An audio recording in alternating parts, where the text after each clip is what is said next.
ಮುರುಘಾ ಶ್ರೀಗಳ ಪರವಾಗಿ ಸಿ.ವಿ. ನಾಗೇಶ್ ಅವರು ಪ್ರಬಲವಾದಂತಹ ವಾದವನ್ನ ಮಂಡಿಸಿದ್ರು ಅನ್ನುವಂಥ ಮಾತನ್ನ ಹೇಳಿದ್ರು. ಇಲ್ಲಿ ನ್ಯಾಯಾಲಯದ ನ್ಯಾಯದಾನ ಹೊರಗಡೆ ಬಂದಿದೆ, ನಿರ್ದೋಷಿ ಅಂತ ಆಗಿದೆ. ಅದನ್ನು ಜಾರಿಯಲ್ಲಿ ಇರುವವರೆಗೂ ನಾವು ನಿರ್ದೋಷಿ ಎನ್ನುವಂಥ ಅಂಶವನ್ನು ಸಹಿಸ್ಕೋಬೇಕು. ಅದು ಕಾನೂನು, ಅದು ಭಾವನೆ ಅಲ್ಲ. ಅದರಿಂದ ನಮಗೆ ಇಲ್ಲಿ ವ್ಯಕ್ತಿಗತವಾದ ವಿಚಾರ ಮತ್ತೊಂದಿಲ್ಲ. ಆದರೆ ಮಕ್ಕಳನ್ನು ಇಷ್ಟು ದಿವಸ ಸಾಕಿದ ಪ್ರಕ್ರಿಯೆ ಇದೆಯಲ್ಲ, ಆ ಮಕ್ಕಳ ದ್ವಂದ್ವಗಳು, ಆ ಮಕ್ಕಳ ಆತಂಕಗಳು, ಆ ಮಕ್ಕಳ ಅಯ್ಯೋ ಅನ್ನುವಂಥ ಪ್ರತಿದಿನದ ನೋವು, ಅದಕ್ಕೆ ಅನುಸಂಧಾನ ಮಾಡ್ತಾನೆ ಕೂತಿದ್ವಿ. ಇದು ಮೊದಲಿಂದಲೂ ಕೂಡ ಗೊತ್ತಿತ್ತು ನನಗೆ ವೈಯಕ್ತಿಕವಾಗಿ. ಇದೊಂದು ದಕ್ಕದೇ ಇರುವಂಥ ಒಂದು ಅಂಶ ಅಂತ ಹೇಳಿ. ಈ ದುರ್ಬಲಗೊಂಡಂಥ ಮಕ್ಕಳು ಮತ್ತು ಅತ್ಯಂತ ಹಿಂದುಳಿದ ಮಕ್ಕಳು ಬಲಿಷ್ಠವಾದಂಥ ಜ್ಞಾನವಂತ ಜನರು ವಾದ ಮಂಡಿಸ್ತಿದ್ದಾಗ ಅವರ ವೃತ್ತಿಘನತೆಯನ್ನು ನಾವು ಗೌರವಿಸ್ತಲೇ ಏನೋ ಮಕ್ಕಳಿಗೆ ಅನ್ಯಾಯ ಆಯಿತು ಅಂತೇಳಿ ಅವರು ನನ್ನ ಹತ್ರ ಉಸಿರಿದಾಗ ಏನು ಮಾತಾಡುವ ಗಮನಿಸ್ತಾ ಇದ್ದೀರಿ. ಪ್ರಕರಣದಲ್ಲಿ ಆರೋಪಿಯಾಗಿದ್ದವರು ಈಗ ಖುಲಾಸೆಗೊಂಡಿದ್ದಾರೆ. ಮುರುಘಾ ಶ್ರೀಗಳು ನಿರಪರಾಧಿಯಾಗಿ ನಿರ್ದೋಷಿಯಾಗಿ ಚಿತ್ರದುರ್ಗ ಜಿಲ್ಲಾ ಮತ್ತು ಸತ್ರ ನ್ಯಾಯಾಲಯದಿಂದ ಹೊರಗಡೆ ಬರ್ತಿದ್ದಾರೆ. ಮುರುಘಾ ಶ್ರೀಗಳ ಎಕ್ಸ್ಕ್ಲೂಸಿವ್ ದೃಶ್ಯಗಳನ್ನ ಗಮನಿಸ್ತಾ ಇದ್ದೀರಿ. 2022 ಆಗಸ್ಟ್ 26ನೇ ತಾರೀಕು ಅವ್ರ ವಿರುದ್ಧ ಪ್ರಕರಣ ದಾಖಲಾಗುತ್ತೆ, ಪೋಕ್ಸೋ ಕೇಸ್. ಅದೇ ಪೋಕ್ಸೋ ಕೇಸ್ನಲ್ಲಿ ಇವತ್ತು ನಿರ್ದೋಷಿಯಾಗಿ ಹೊರಗಡೆ ಬಂದಿದ್ದಾರೆ. ಅವರನ್ನ ಬಿಡುಗಡೆ ಮಾಡೋದಕ್ಕೆ ನ್ಯಾಯಾಧೀಶರು ಸೂಚಿಸಿದ್ರು. ಈಗ ತಮ್ಮ ಕಾರ್ನಲ್ಲಿ ತೆರಳುತ್ತಿದ್ದಾರೆ ಕೋರ್ಟ್ನಿಂದ.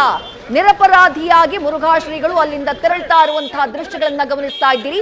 ಎಕ್ಸ್ಕ್ಲೂಸಿವ್ ದೃಶ್ಯಗಳು. ಪ್ರಕರಣಕ್ಕೆ ಸಂಬಂಧಪಟ್ಟ ಹಾಗೆ 2 ಚಾರ್ಜ್ ಶೀಟ್ ಫೈಲ್ ಆಗಿರುತ್ತೆ. ಆ 2 ಚಾರ್ಜ್ ಶೀಟ್ ಸಂಬಂಧ ಇವತ್ತು ಚಿತ್ರದುರ್ಗದ 2ನೇ ಅಪರ ಜಿಲ್ಲಾ ಮತ್ತು ಸತ್ರ ನ್ಯಾಯಾಲಯ ತೀರ್ಪನ್ನ ಕೊಟ್ಟಿದೆ. ಮುರುಘಾ ಶ್ರೀಗಳು ನಿರ್ದೋಷಿ ಎನ್ನುವಂತಹ ತೀರ್ಪನ್ನ ನೀಡಿದೆ. ತೀರ್ಪು ಸಿಗ್ತಾ ಇದ್ದ ಹಾಗೆ ಬಿಡುಗಡೆಗೆ ಸೂಚನೆಯನ್ನ ಕೊಡಲಾಯಿತು. ಬಿಡುಗಡೆಯ ಸೂಚನೆ ಸಿಗ್ತಾ ಇದ್ದ ಹಾಗೆ ಜೈಲಿನಿಂದ ನಿರಪರಾಧಿಯಾಗಿ ಹೊರಬಂದಂತಹ ಮುರುಘಾ ಶ್ರೀಗಳು ತಮ್ಮ ಖಾಸಗಿ ವಾಹನದಲ್ಲಿ ಅಲ್ಲಿಂದ ತೆರಳಿದ್ದಾರೆ. ಅವರು ತೆರಳ್ತಾ ಇರುವಂತಹ ದೃಶ್ಯಗಳನ್ನ ಗಮನಿಸ್ತಾ ಇದ್ದೀರಿ. ವಿನಾಕಾರಣ ನಮ್ಮ ಮೇಲೆಲ್ಲ ಕೇಸ್ ಆಯಿತು, ವಿನಾಕಾರಣ ಅಲಿಬೇಕಾಯ್ತು, ಬರೀ ಮಕ್ಕಳಿಗೆ ನ್ಯಾಯ ಕೇಳಿದ್ದಕ್ಕೆ. ಆ ಮಕ್ಕಳ ನ್ಯಾಯ ಈಗ ಬಂದಿದೆ. ಏನು ಹೇಳಬೇಕು ತೋಚ್ತಾ ಇಲ್ಲ. ಓದೋಣ ಏನು ಕೊಟ್ಟಿದ್ದಾರೆ, ಯಾವುದೆಲ್ಲ ಲೂಪ್ ಹೋಲ್ಸ್ ಇದೆ ಎಲ್ಲ ಕೊಟ್ಟೋಣ. ಆದರೆ ದೌರ್ಜನ್ಯ ಆಗಿರುವುದರಲ್ಲಿ ನನಗೆ ನಿಜವಾದಂಥ ನ್ಯಾಯ ಭಗವಂತನಿಂದ ಬರಬೇಕಷ್ಟೆ. ಹೋರಾಟದಿಂದ ವಿಮುಖ ಆಗ್ತೀರಾ ಸರ್? ಯಾಕೆಂದ್ರೆ ಇಷ್ಟೊಂದು ಬೇಸರ ವ್ಯಕ್ತಪಡಿಸ್ತಿದ್ದೀರಾ? ಹೌದಲ್ವಾ? ಮಕ್ಕಳುಗಳು ತಬ್ಲಿ ಆಗೋದು ನಮ್ಮಂಥವ್ರು ಇದ್ದೂ ಕೂಡ, ನಾಗರಿಕ ಸಮಾಜ ಇದ್ದೂ ಕೂಡ ಸರಿಯಾಗಿ ಹೇಳೋಕ್ಕಾಗದೇ ಇರ್ಬೋದೇನೋ, ಭಾವನೆಗಳನ್ನ ಬಿಚ್ಚಿಡೋಕ್ಕಾಗದೇ ಇರ್ಬೋದೇನೋ. ಆದರೆ ಈ ಎಲ್ಲದರ ನಡುವೆ ನಾನು ಏನು ಮಾತಾಡಬೇಕು ಅನ್ನುವ ಪ್ರಜ್ಞೆಯಿಂದಲೇ ಮೌನ ವಹಿಸ್ತಿದ್ದೀನಿ ಸರ್. ಏನನ್ನು ಮಾತಾಡೋಕ್ಕಾಗ್ತಾ ಇಲ್ವೋ ಅದರಿಂದಲೂ ಪ್ರಜ್ಞೆಯಿಂದಲೇ ಮೌನ ವಹಿಸ್ತಿದ್ದೇನೆ. ನನಗಿಂತ ಆ ಮಕ್ಕಳ ಮನಸ್ಥಿತಿ ಮುಖ ನೋಡಲಿಕ್ಕೆ ನನಗೆ ಯಾಕೋ ಆಗಲ್ಲ. ತುಂಬ ನೋವು ಪಡ್ತಿದ್ದೀರಿ ಸರ್. ಹೌದಲ್ವಾ? ಯಾಕೆಂದರೆ ದುಃಖ ಆಗುತ್ತೆ. ಅವರಿಗೆ ನಾನು 1000 ಸತಿ ಕೇಳಿದ್ದೇನೆ, ಆಪ್ತ ಸಮಾಲೋಚನೆ ಮಾಡಿದ್ದೇನೆ, ಬೇರೆ ಬೇರೆ ರೀತಿಯ ಕೌನ್ಸಿಲ್ ಮಾಡಿದ್ದೇನೆ. ಏನನ್ನೂ ಕಾಣದೇ ಇರುವಂಥದ್ದು ಅಲ್ಲಿ ಕಂಡ ರೀತಿಯಲ್ಲಿ ಆಗಿದೆ ಅಂದರೆ ಏನು ಹೇಳೋದು? ನ್ಯಾಯಾಲಯದ ಅಂಶ, ಅದರ ಘನತೆ ನಾನೂ ಎತ್ತಿಡಬೇಕು ಒಬ್ಬ ನಾಗರಿಕ ಪ್ರಜ್ಞೆ ಇರೋನಾಗಿ. ಅಷ್ಟೇ ಹೇಳ್ಬಳ್ಳೆ. ಮುಂದಿನ ಕಾನೂನು ಸಮರ ಹೇಗಿರುತ್ತೆ ಸರ್? ಅಂದರೆ ಹೋರಾಟ ಮಾಡ್ತೀರಾ ಅಥವಾ ವಿಮುಖ ಆಗ್ತೀರಾ ಸರ್? ಅದೇ ಕಾನೂನಿನ ಎಲ್ಲ ರೀತಿಯ ನ್ಯಾಯದಾನದ ಜಡ್ಜ್ಮೆಂಟನ್ನು ಓದಬೇಕು, ಅದು ವಕೀಲರೊಡನೆ ಚರ್ಚೆ ಮಾಡಬೇಕು. ಅದೆಲ್ಲವನ್ನ ತಿಳಿದು ನಂತರದ ಕಾನೂನಿನ ಹೋರಾಟ ಇದ್ದೇ ಇರುತ್ತೆ.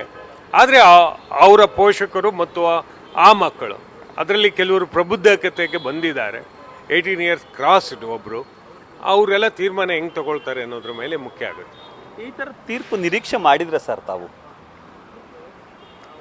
ಈ ಥರದ ತೀರ್ಪು ಅನ್ನೋದಕ್ಕಿಂತ ಹೆಚ್ಚಾಗಿ ಮೊದಲಿಂದಲೂ ಕೂಡ ನಾವು ಷಡ್ಯಂತ್ರ ಮಾಡಿದ್ದೀವಿ ಅನ್ನುವಂಥದ್ದು, ವೈದ್ಯರನ್ನ ಕರ್ಕೊಂಡು ಹೋಗದೆ ಇರುವಂಥದ್ದು, ಅವ್ರನ್ನ ಬೇರೆ ಕಡೆ ಕಳಿಸುವಂಥದ್ದು, ಇದಾ ಷಡ್ಯಂತ್ರ? ಬೇರೆನಾ ಷಡ್ಯಂತ್ರ? ಇದಲ್ವಾ ಷಡ್ಯಂತ್ರ?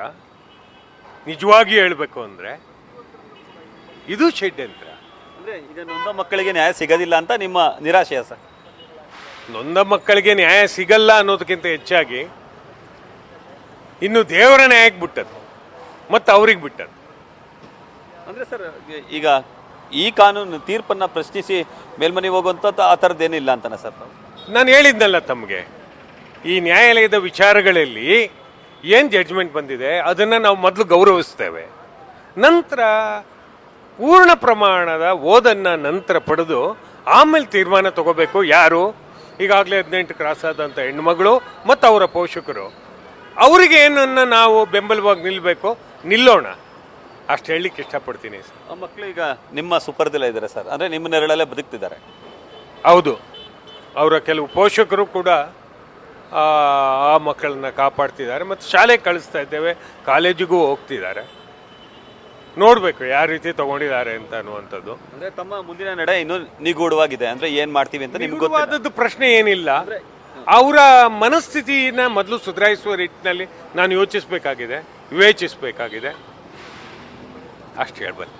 ಈಗ ನಿರ್ದೋಷಿ ಅಂತ ತೀರ್ಪು ಪ್ರಕಟ ಆಗಿದೆ ಸರ್ ಮುರುಘಾಶ್ರೀ ಅವ್ರಿಗೆ, ಏನಂತ ಏನಾದರೂ ಹೇಳ್ತೀರಾ? ನಾನು ಅದಕ್ಕೆ ಏನನ್ನೂ ಪ್ರಕ್ರಿಯೆ ಕೊಡಲಾರೆ, ಯಾಕೆಂದರೆ ನ್ಯಾಯಾಲಯ ಹೇಳಿರೋದನ್ನ ನ್ಯಾಯಾಲಯ ಹೇಳಿದೆ ಅಂತ ಹೇಳ್ಬೋದೇ ಹೊರತು ನನ್ನ ಆಂತರಿಕವಾದಂಥ ಅಭಿಪ್ರಾಯ ವ್ಯಕ್ತಪಡಿಸಿ ಅಂತ ಹೇಳಿದ್ರೆ ಅದು ಕಾನೂನು ಬಾಹಿರ ಆಗುತ್ತೆ. ಹಾಗಾಗಿ ನನ್ನ ಆಂತರಿಕ ಅಭಿಪ್ರಾಯವನ್ನು ನನ್ನ ಎದೆಯಲ್ಲೇ ಗೌಪ್ಯವಾಗಿ ಇಟ್ಕೊಳ್ತೀನಿ. Thank you sir. ಇದಿಷ್ಟು ಒಡನಾಡಿ ಸೇವಾ ಸಂಸ್ಥೆಯ ನಿರ್ದೇಶಕರುಗಳಾದಂತಹ ಸ್ಟ್ಯಾನ್ಲಿ ಹಾಗೂ ಪರಶುರಾಮ್ ಅವರ ಮಾತುಗಳು. ನಿಜಕ್ಕೂ ನನಗೆ ಈ ತೀರ್ಪಿನ ಬಗ್ಗೆ ನೋವಿದೆ, ಬೇಸರ ಇದೆ.